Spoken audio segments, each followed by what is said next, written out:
Podeis assentar, queridos? Nós estamos, nesse mês de julho, refletindo, com base no nosso tema anual, sobre o reino. Estamos aí, venha o teu reino, estudando aí sobre os princípios de um reino. E esse mês de julho, mês de férias, nós vamos pensar aí sobre a vida, com base na vida de alguns reis, os reis de Israel, reis de Judá, e sobretudo alguns reis que fizeram das melhores reinados ali. Vamos destacar ali os melhores reis, né? Já falamos aqui de Saul, que foi o primeiro rei, tivemos que dar esse destaque. Falamos da vida de Davi, começamos a falar domingo à noite passado, e agora, hoje, nós vamos encerrar com a vida de Davi. Bom, é claro que é só um geralzão ali. Na vida de Davi, por exemplo, nós só estamos fazendo um destaque da batalha dele ali com Golias, mas temos a preocupação aí de pensar como nós podemos reinar, tirar da vida desses homens exemplos para que nós possamos viver a nossa vida de maneira em que o tempo em que passamos aqui na Terra, e que vamos passar aqui na Terra, seja um tempo de qualidade, um tempo de responsabilidade, um tempo próspero, de maneira que aquilo que nós vamos viver aqui possa ficar para outras gerações como um exemplo positivo.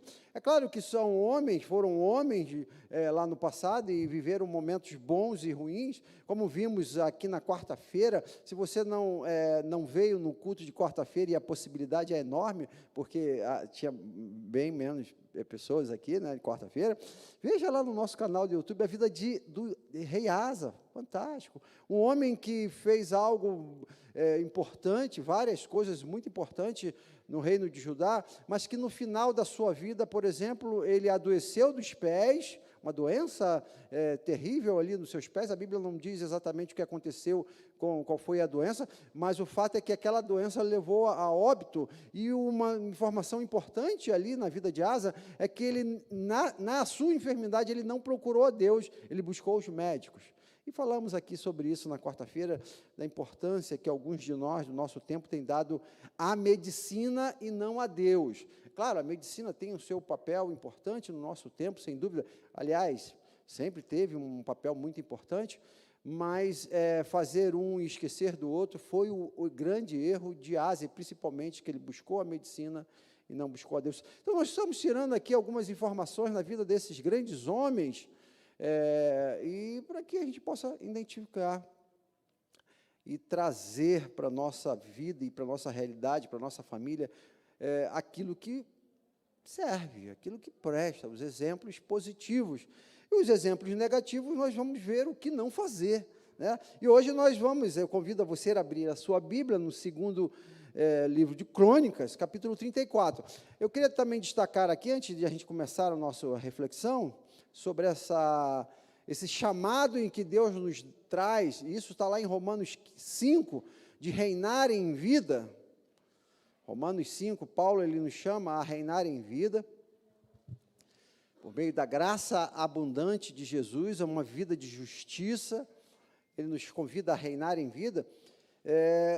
Esse texto esses reis que nós estamos avaliando aqui, fazendo um estudo bem sucinto, bem resumido, ele não está dentro de uma ordem cronológica, viu? Nós falamos de Saul como o primeiro, Davi como o segundo, mas poderíamos agora, então, já falar de Salomão como o terceiro, mas não. E hoje nós vamos falar desse rei chamado Josias, que foi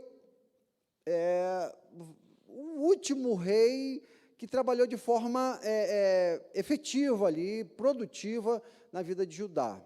Nós vamos ver mais para frente outros reis anteriores a Josias. Então, não está na ordem cronológica, viu, gente? Só fazer esse destaque aqui, antes da gente ler o texto bíblico, que está em 2 Crônicas, capítulo 34, nós vamos ler até o versículo 13. Diz assim: tinha Josias 8 anos de idade quando começou a reinar, e reinou por 31 anos. em Jerusalém. Fez o que era reto perante os olhos do Senhor e andou em todo o caminho de Davi, seu pai, e não se desviou nem para a direita e nem para a esquerda. Porque no 8º ano do seu reinado, sendo ainda moço, começou a buscar o Deus de Davi, seu pai. E do 10º ano, começou a purificar a Judá e a Jerusalém, dos altos, dos postes ídolos, das imagens de escultura e de fundição. Na presença dele, derribaram os altares de Baalins, e ele despedaçou os altares do incenso que estava acima deles, os postes ídolos, as imagens de escultura de fundição, quebrou-os e reduziu a pó, e aspergiu sobre as sepulturas dos que tinham sacrificado. Os ossos dos sacerdotes queimou sobre os seus altares e purificou Judá e Jerusalém. O mesmo fez nas cidades de Manassés, de Efraim, de Simeão e de Naphtali, por todos os lados no meio das suas ruínas. Tendo derribado os altares, os postes ídolos e as imagens de escultura, até reduzi-lo ao pó, e tendo despedaçado todos os altares do incenso de toda a terra de Israel, e então voltou para Jerusalém. No 18º ano do seu reinado, havendo já purificado a terra e a casa, enviou Safã, filho de Azalias e Maceias, governador da cidade, e Joás, o filho de Joacás, o cronista, para repararem a casa do Senhor, o seu Deus. Foram a Micaías, o sumo sacerdote, e entregaram o dinheiro que se tinha trazido da casa de Deus, e que os levitas, os guardas da porta, tinham juntado, dinheiro provindo das mãos de Manassés, de Efraim e de todo o resto de Israel, como também o de Judá, Benjamim e os habitantes de Jerusalém. E os entregaram aos que dirigiam a obra e tinham o seu cargo na casa do Senhor, para que pagassem aqueles que faziam a obra, os trabalhadores da casa do Senhor, para repararem e restaurarem a casa. E deram aos carpinteiros e aos edificadores para comprarem pedras lavadas, madeiras para as junturas e para servirem de vigas e para as casas que os reis de Judá deixaram cair em ruínas. Os homens procederam fielmente na obra, e os superintendentes deram a Jeate e a Obadia, levitas dos filhos de Merari, como também Zacarias, o Messulão, dos filhos de Coatitas, para superintender a obra dos filhos dos Coatitas. Também os levitas, os peritos, os instrumentos musicais eram surpreendentemente dos carregadores e dirigiam todos os que faziam a obra em qualquer sorte de trabalho. Outros levitas eram escrivães e oficiais e porteiro. Só até aí. Deus, a tua palavra, ó Deus, foi lida, ó Deus. Nós te pedimos por meio do teu Santo Espírito, que o Senhor, ó Pai, nos conduza à compreensão do teu texto, o texto bíblico, ó Deus, que foi divinamente inspirado, ó Deus, a homens, ó Pai, para que registrasse, ó Deus, de forma digna, ó Deus, aquilo que nós precisamos, ó Deus, hoje. E pedimos, ó Pai, com clareza do teu Espírito, venhamos, ó Deus, a colocar em prática, segundo a interpretação que o Senhor mesmo irá nos dar, ó Deus. Coloque, ó Deus, no nosso coração, ó Deus, a tua palavra. Nós te pedimos, ó Deus, em nome de Jesus. Amém. Josias, um rei de Judá e que tenha uma importante tarefa nesse tempo, no ano 640 antes de Cristo, já estava caminhando ali para o término de Judá, porque os babilônicos, em 586, iriam invadir Jerusalém e ia levá-los para a Babilônia. Então, estava perto ali do fim do reinado de Judá. E Josias, então, aparece no cenário após a morte de seu pai, não lemos o texto, Amnon, e que ele é morto dentro da sua própria casa, Amon. Imagina Josias, aos 8 anos de idade, percebe todo esse cenário de o seu pai sendo assassinado dentro da sua própria casa, e agora ele, então, tendo que assumir um reinado aos 8 anos de idade, apenas 8 anos de idade. Uns 8 anos de idade, o que uma criança pode reinar, ou poderia reinar com 8 anos de idade? Claro que ele tinha toda ali uma cúpula ali que o ajudou, né, e o ajudava nesse processo de reinar, né? Mas eu gostaria que vocês pensassem, que nós estivéssemos aqui nessa manhã pensando sobre as dificuldades de uma criança, Josias, 8 anos de idade, assumir ali o reinado. Mas Josias, mesmo diante desse grande desafio, como uma criança, ele fica ali durante 8 anos, e o texto vai dizer que ali no seu 8º ano de reinado, ou seja, ele já tinha cerca de 16 anos de idade, Josias encontra o Senhor. Josias começa a buscar ao Senhor com 16 anos de idade. Um jovem, alguém aqui no templo com 16 anos? Ninguém? 16 anos de idade, você imagina a época que você tinha 16 anos, queria, quem sabe, se fosse lá no Rio de Janeiro, soltar pipa, né, Marcos? 16 anos, né? Está ali no começo do ensino médio, pensando aí no que vai entrar lá no ensino, na minha época era 2º grau, né, para poder estudar, pensar numa faculdade. Era mais ou menos isso que estava vivendo Josias, dentro da sua idade, do seu contexto, e ele começa ali a buscar a lei do Senhor, buscar ao Senhor.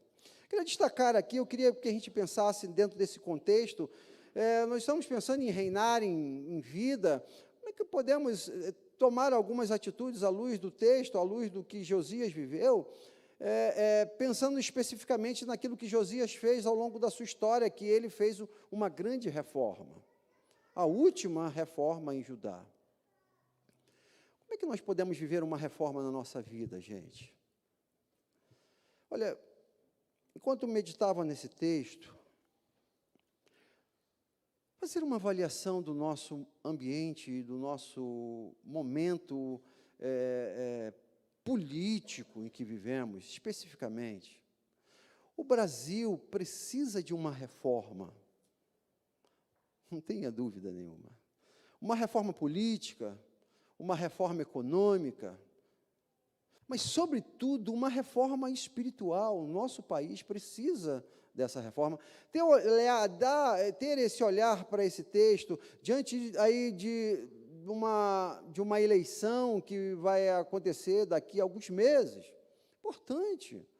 Nós fomos criados, talvez aqui a maioria de nós, num ambiente onde nós discutimos futebol, né? Discutimos novela, né? Discutimos quem vai para o paredão do Big Brother, né? Discutimos. A nossa sociedade, você vai para trabalhar sei lá, na terça-feira, antigamente era, não sei se é ainda, que é um dia depois, na quarta-feira, depois do paredão do Big Brother, né? Aí está aquela conversa lá antigamente era assim, não sei se é ainda, né? As pessoas discutiam quem foi para o paredão, né? Qual é o time que ganhou lá tal. Há uma discussão no nosso ambiente, de uma forma geral, em todos os aspectos, de todos os assuntos. E, ultimamente, no nosso Brasil, nós estamos, devido à polarização da política, a política está entrando nas discussões do nosso ambiente. Coisa que, um tempo atrás, não tinha, não se discutia sobre direita e esquerda. Não se discutia. Hoje, nós estamos discutindo isso. De certa forma, bom, pensar, olhar para a política, os nossos governantes. Estou falando isso, meus irmãos, porque Josias foi um presidente, era um rei, na época, era o chefe da nação, e que, por conta deste homem, Josias, calma, eu não vou falar de política aqui, viu? Não é o nosso papel, a Igreja Batista faz uma separação clara, nítida entre igreja e Estado, mas esse homem aqui, ele revolucionou e ele reformou o seu Estado, a sua nação, mostrando para nós, irmãos, igreja do Senhor Jesus Cristo, a despeito da nossa separação entre igreja e Estado, um chefe, ele pode trazer, sim, uma reforma para um país.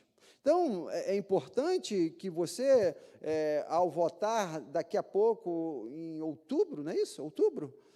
Em outubro, você tenha consciência de quem você vai botar lá, através de uma avaliação, uma reflexão, e, por que não dizer, meus irmãos, uma espiritualidade.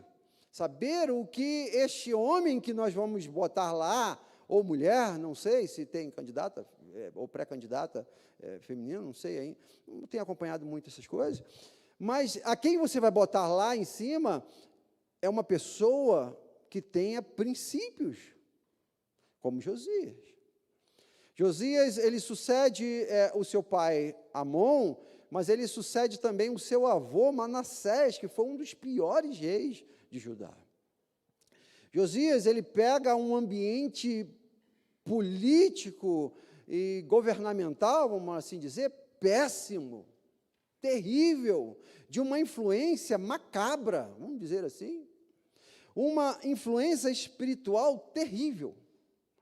E, igreja, você que está em casa, não é diferente do que nós temos visto no nosso Brasil. E isso não é de hoje, não, é agora, de 20 anos, não. O nosso Brasil, infelizmente, ele tem uma influência religiosa terrível.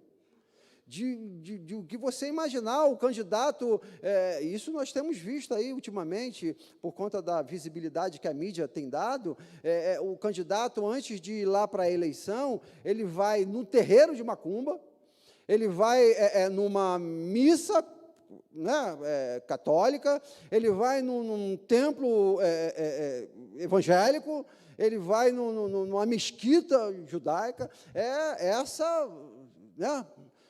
que é o que a gente está vendo aqui no texto, uma loucura de coisas que Josias pega, que ele precisa romper.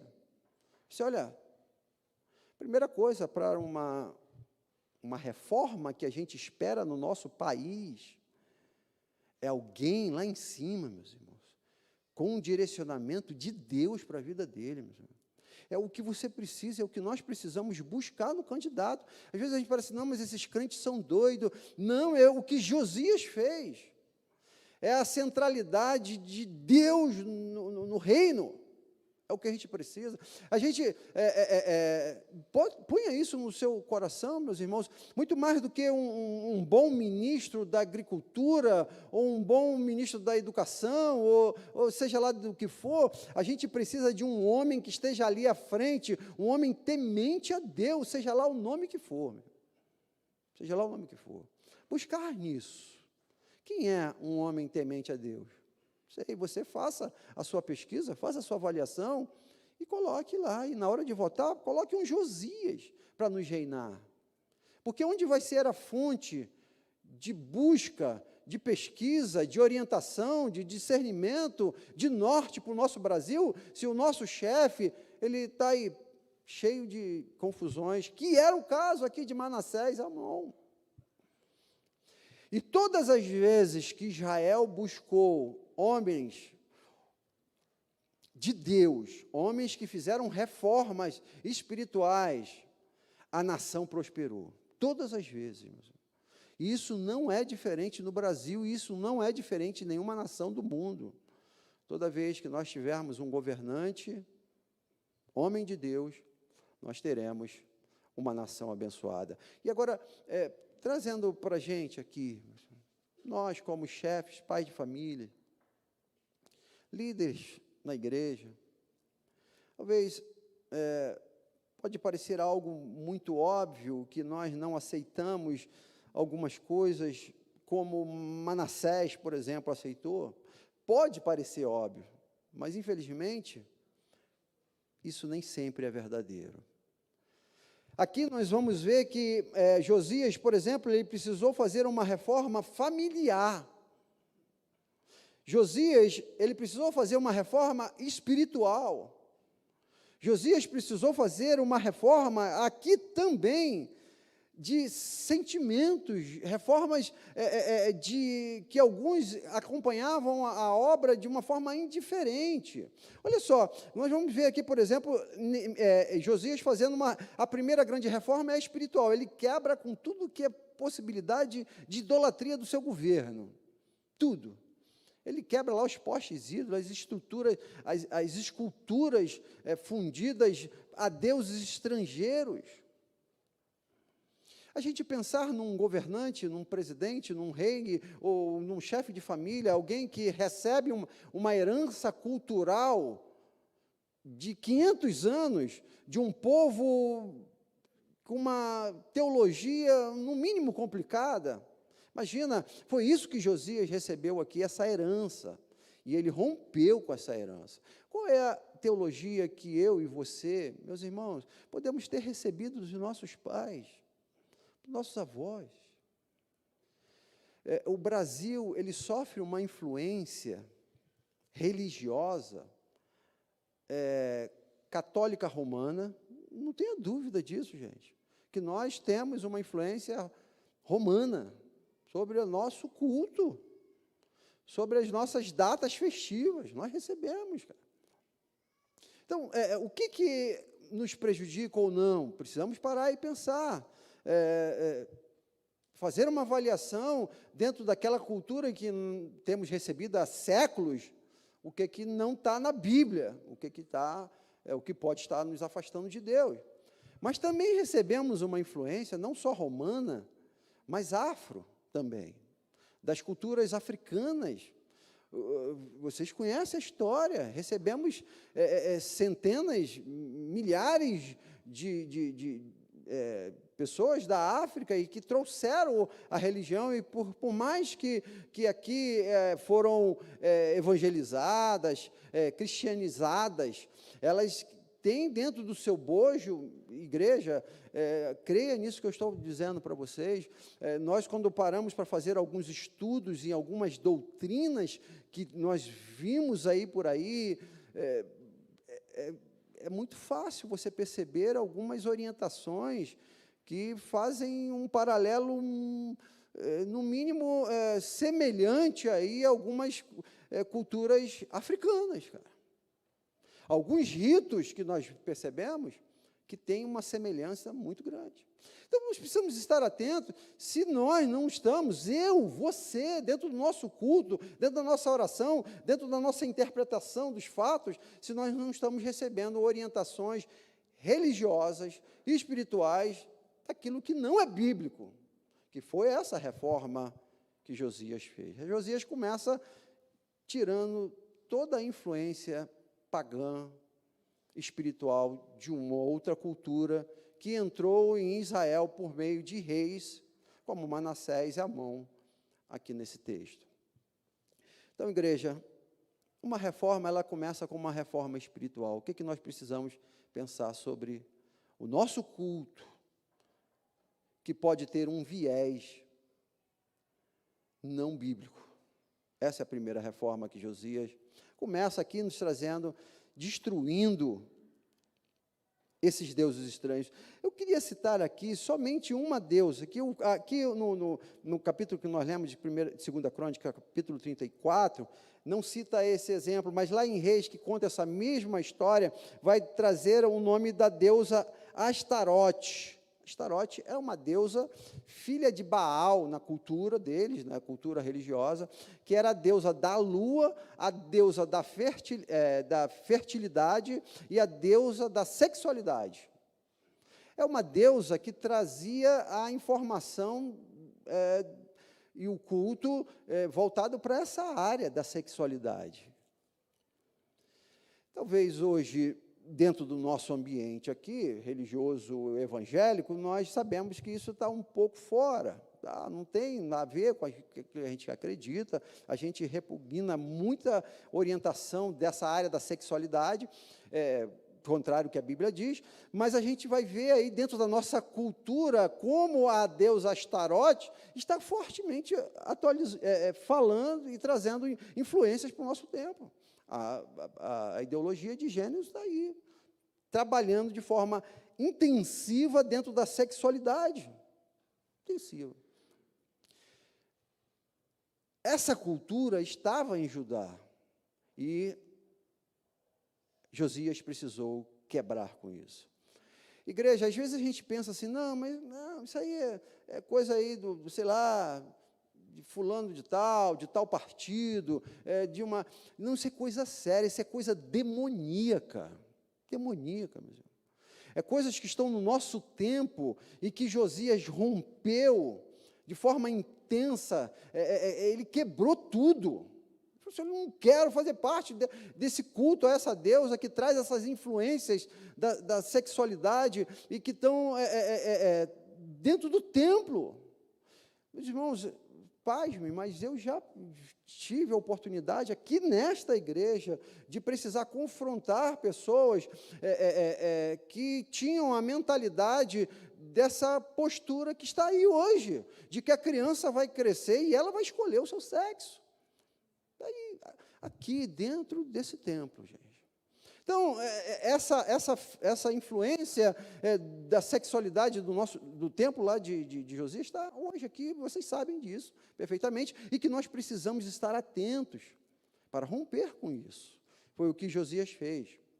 Uma outra influência que tinha no tempo de Josias era o deus chamado Moloque, que as crianças eram queimadas, sacrificadas, os filhos eram sacrificados a esse Deus chamado Moloque, e que Josias também rompe com isso. Isso está lá no livro de Reis. Onde isso vai trazer, no nosso contexto aqui, meus irmãos, é essa cultura hoje que estão tentando implantar no mundo, onde as crianças elas podem ser descartadas. Onde isso especificamente? No aborto. Uma vez eu fui conversar com uma pessoa que era muito favorável ao aborto, da área da psicologia. Não, mas Lúcio, isso é um direito do corpo da mulher e tal. Como é que a gente vai resolver esse problema se não for no aborto? Eu falei, é simples. Não faz sexo. Pronto. Fica quietinha lá. A hora que você quiser fazer sexo, faça com o seu marido, porque você não vai precisar matar a criança. Essa criança indesejada. O altar de Moloque era um culto que existia no tempo, na vizinhança, com muita facilidade, naquele tempo lá de Israel e Judá, e que Josias precisou quebrar com esse altar, diz o texto. Então, meus irmãos, como nós podemos parar e pensar sobre tudo isso? É uma reforma espiritual, sobretudo. Essa influência que nós temos recebido não é cultural, não é em prol de uma bandeira social, não é espiritual, e nós precisamos combater com a visão espiritual, de maneira que eliminar isso do nosso meio. Segunda quebra que Josias faz aqui, além da espiritual, é uma quebra familiar. Ele recebe toda a herança cultural dos seus pais. E aí o texto vai dizer que fez o que era reto perante ao Senhor e andou em todo o caminho de Davi. Não de Amon, não de Manassés, que era o pai.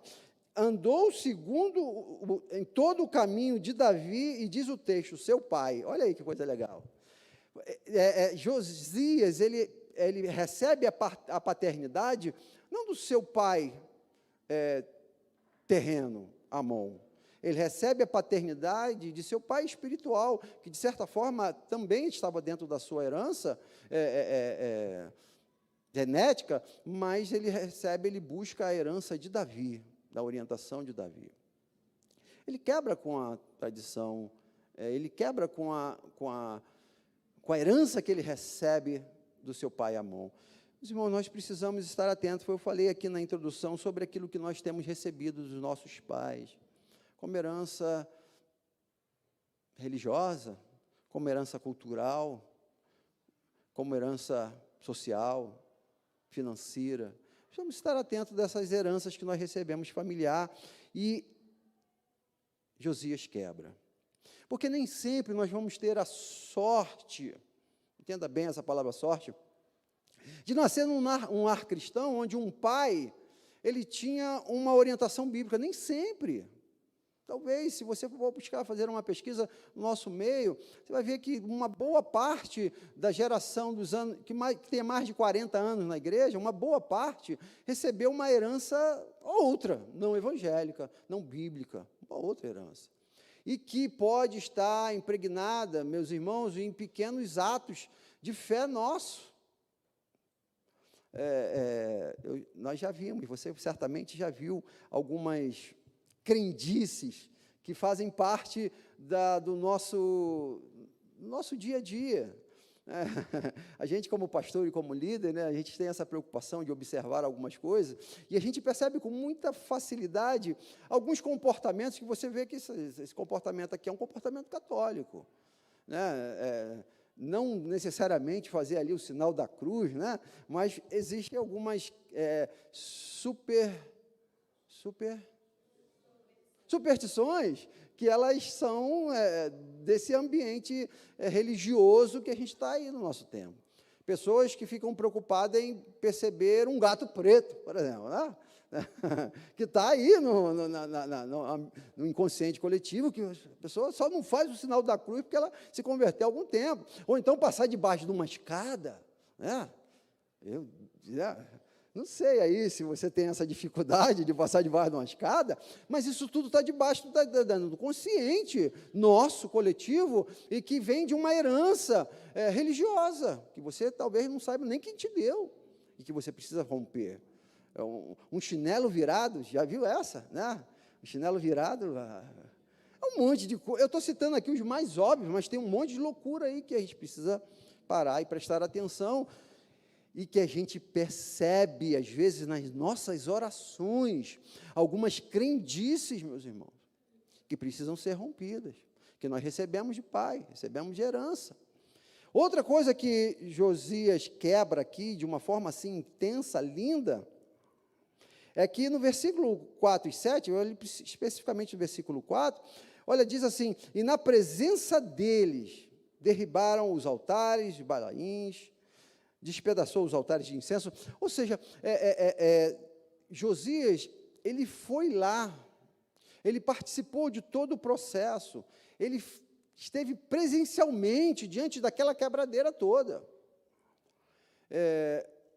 Josias, quem sabe no tempo de hoje, poderia fazer uma live lá do gabinete dele, do governo, falar, quebra tudo lá e reforma aquele negócio lá, tira aquele santo. Não, ele foi lá.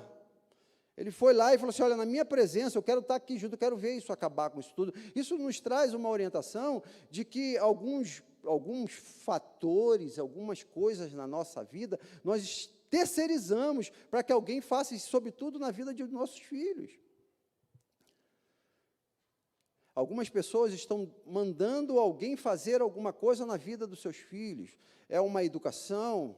Bem, o colégio hoje tem esse papel, a faculdade, mas na vida religiosa, principalmente, você tem que estar presente nessas quebras e não terceirizar. Josias foi lá, esteve lá, não foi indiferente com a reforma. Talvez um rei, um chefe de uma nação, cheio de coisa para fazer, assim, não, eu não vou fazer isso, não, vou mandar alguém fazer. O que nós estamos terceirizando na nossa fé? Parar e pensar sobre isso. Uma reforma que nós precisamos fazer no reino, naquilo que Deus tem colocado sobre nós e na nossa família, deve contar com a sua presença. Temos falado isso aqui ao longo de muito tempo, sobre essa loucura em que nós vivemos, essa correria do nosso tempo. Os pais, mães, chefes, estão quando muito presente, só o corpo, e não estão presentes, de fato, diante daqueles momentos importantes que nós temos que estar presente mesmo, como Josias estava.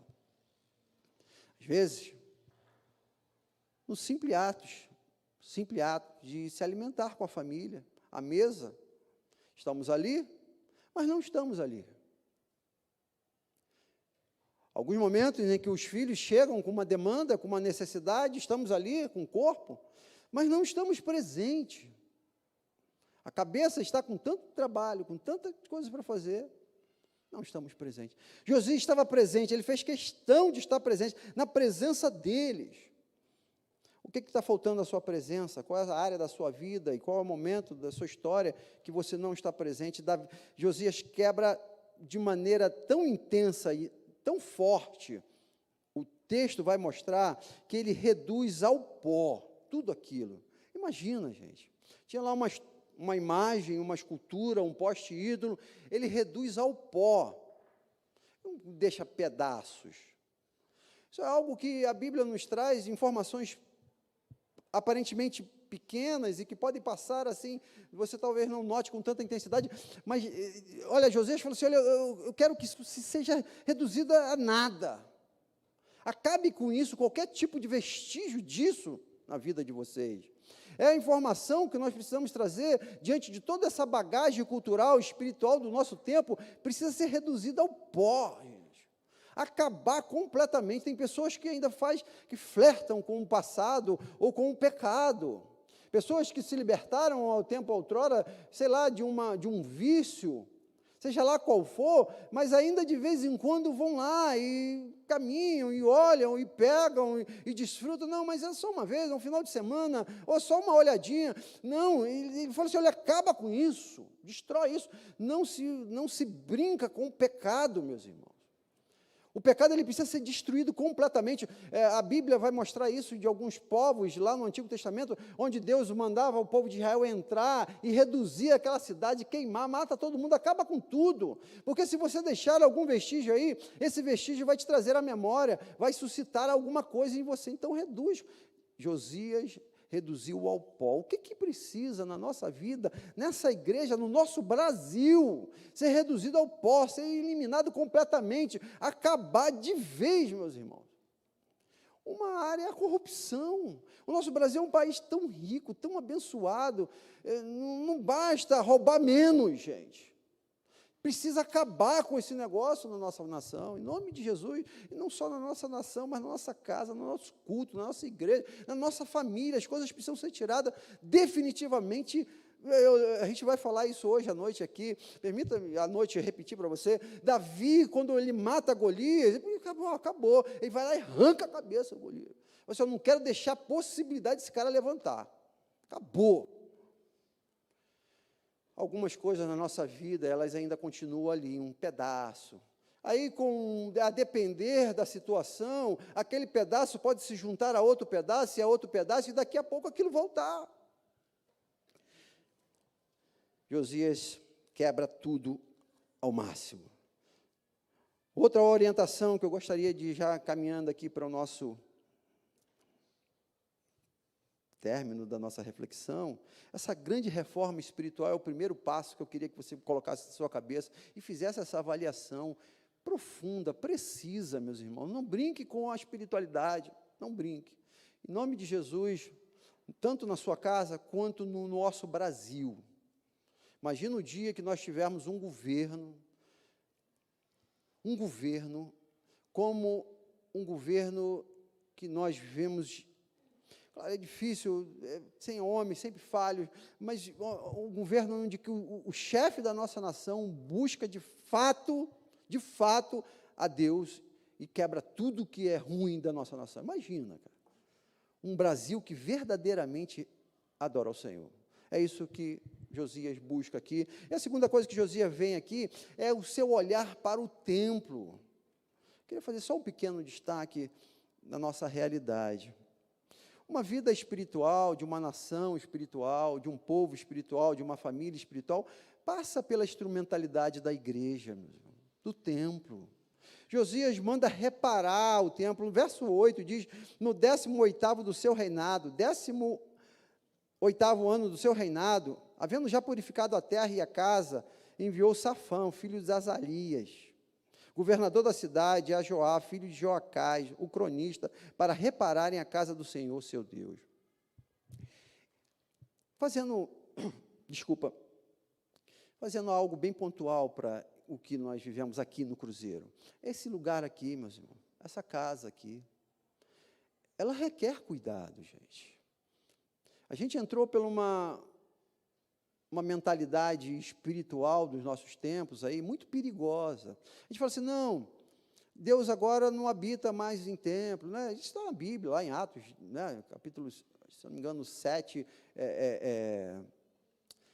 Estevão fala sobre isso, e Paulo fala lá na frente, capítulo 17, dá essa ideia, sem dúvida. Jesus, ele falou, o véu do templo se rasgou, nós não temos dúvida que não tem nada aqui de místico e tal, mas este é um lugar separado, meus irmãos, esse é um lugar em que requer o nosso olhar de carinho, requer.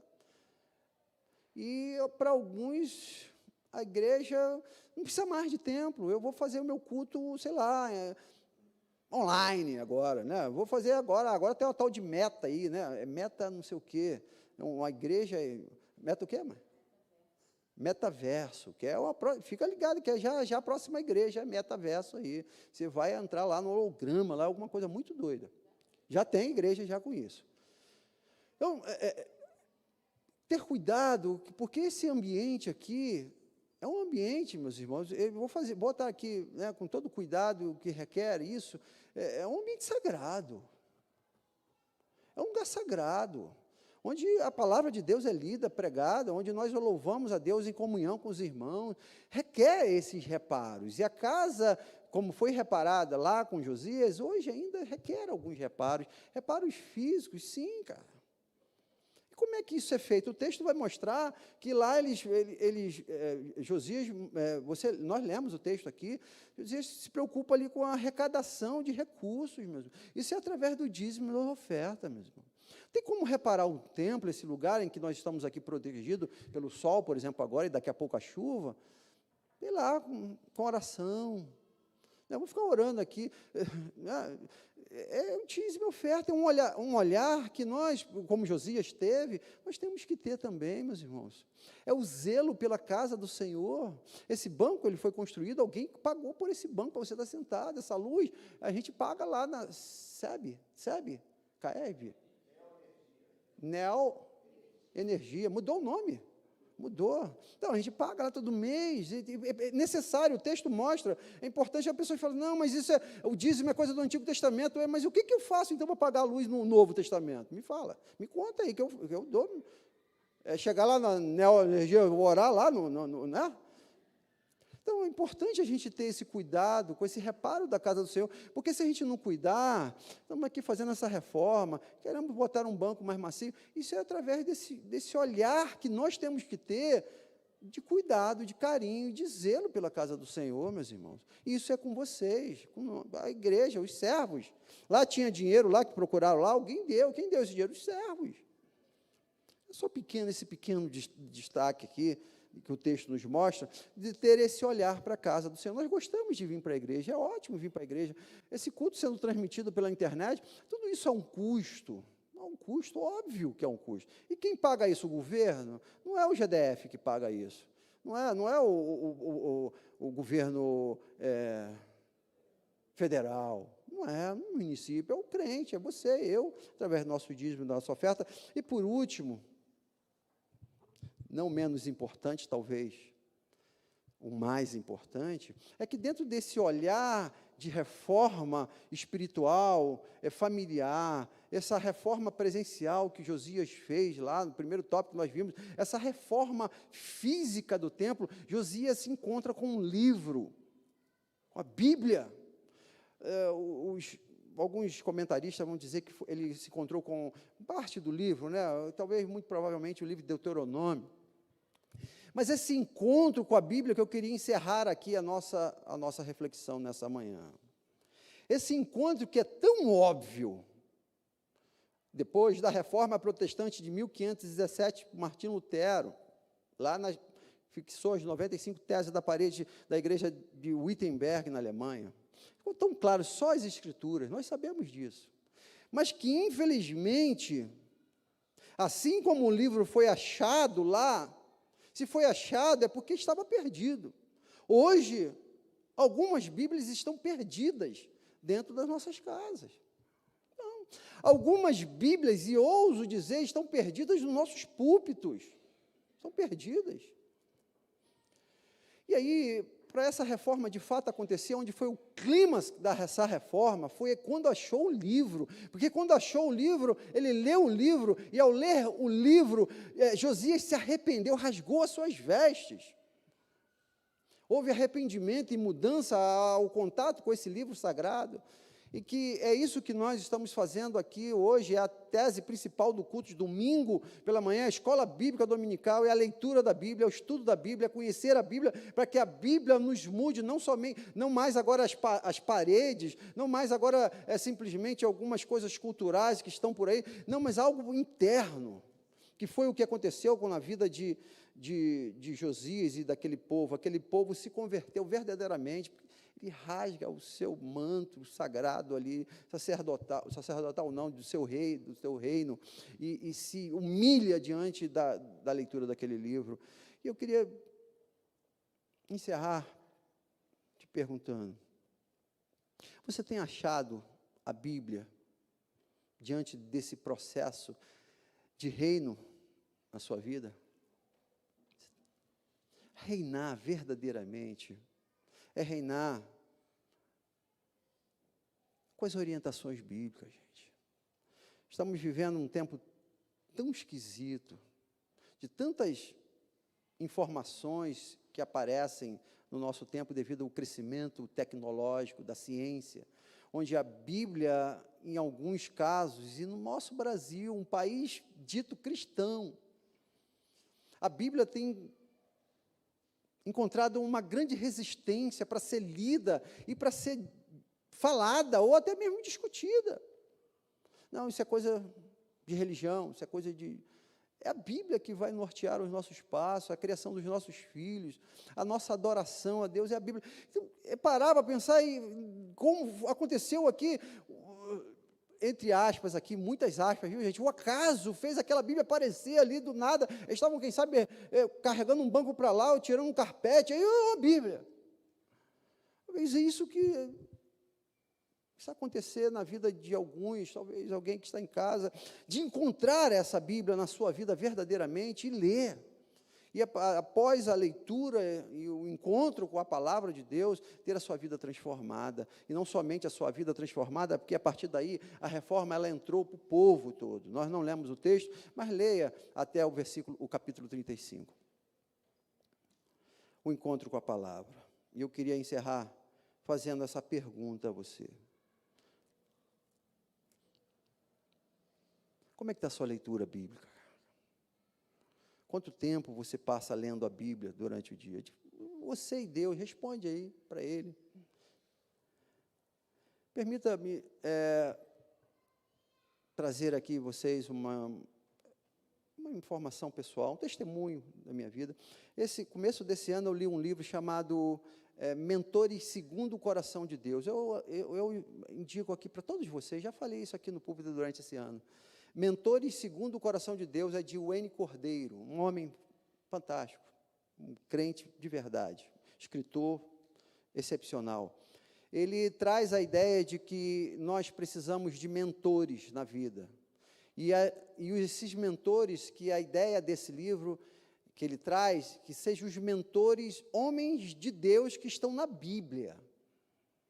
Por exemplo, o seu mentor hoje, nessa manhã aqui, está sendo Josias.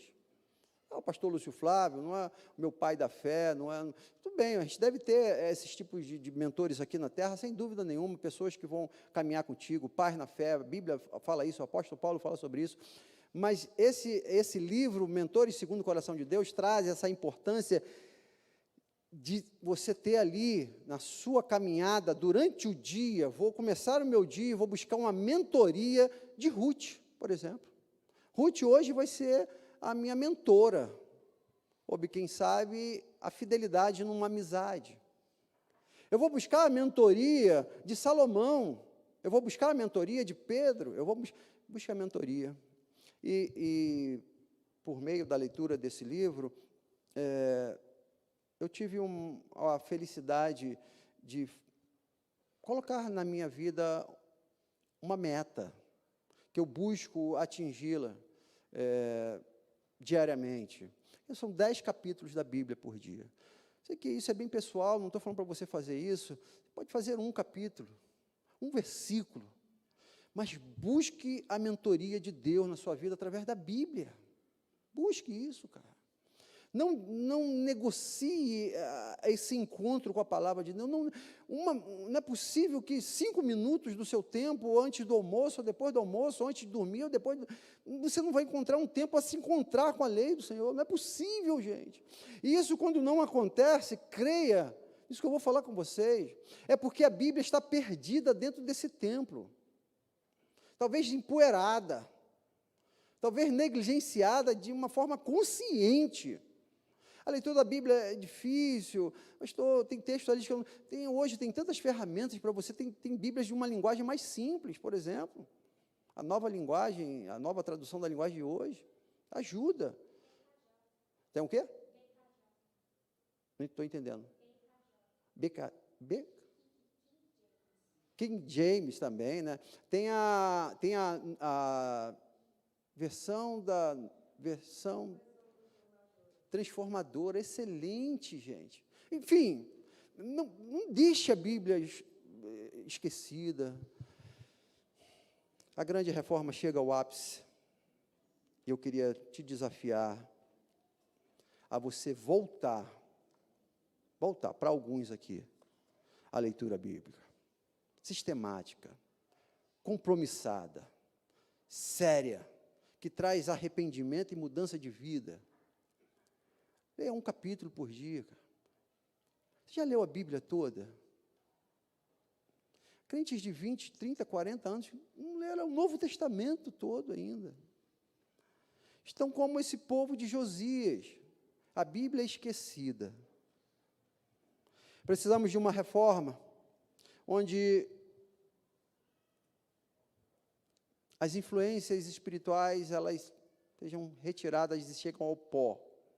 Precisamos de uma reforma física, de um olhar carinhoso para o templo, para as igrejas, para esses lugares aqui, precisamos.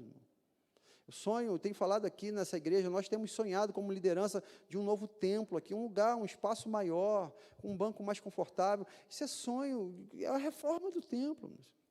Homens de 60 anos atrás construíram isso aqui, porque hoje nós não podemos construir um prédio mais moderno. Podemos, depende de vocês. Esse amor ao zelo à casa do Senhor. E, por fim, essa orientação, que só vai ser possível toda essa reforma, e uma reforma centrada em Deus, por meio da leitura da palavra de Deus. Vou convidar você a fechar os seus olhos. Vamos orar ao Senhor. Pai, que texto importante. Que vida, ó Deus, que fez a diferença no seu tempo, como a vida de Josias, ó Pai. Sabemos, ó Deus, ao ler a sua história completa, que Josias não foi perfeito. Ele também errou, como nós vamos errar, e temos errado, ó Deus. Mas, Pai, ajuda-nos a identificar os nossos erros, ó Deus, e lutar contra eles, com seriedade, ó Deus, com disciplina, para que, sim, ó Deus, possamos, sim, verdadeiramente reinar em vida. Tomando, ó Deus, a direção do Senhor para a nossa casa, para a nossa família, ó Deus. E te pedimos de uma forma pontual, específica, ó Deus, nesta manhã de hoje, domingo, uma reforma espiritual no nosso Brasil, Deus. Faça, Deus. Faça algo grande na nossa nação, ó Deus. Uma mudança espiritual no nosso Brasil, ó Deus. Onde o Senhor, ó Deus, o Senhor verdadeiramente será o Senhor desta nação, ó Deus. Pai, seja lá quem for, o nome que for, ó Deus, o homem que for, a mulher que for, seja alguém que tema ao seu nome, ó Deus. Alguém que busque a tua face. Alguém que busque, ó Deus, por meio da palavra, ó Deus, as orientações, ó Deus, espirituais para esta nação, para o Brasil, ó Deus. Faça uma reforma no Brasil, ó Deus. Faça uma reforma no Brasil, ó Deus, a partir da reforma na igreja brasileira, ó Deus. Faça uma reforma na igreja brasileira, ó Deus, a partir das nossas casas. Nós te pedimos, em nome de Jesus. Amém e amém. Hoje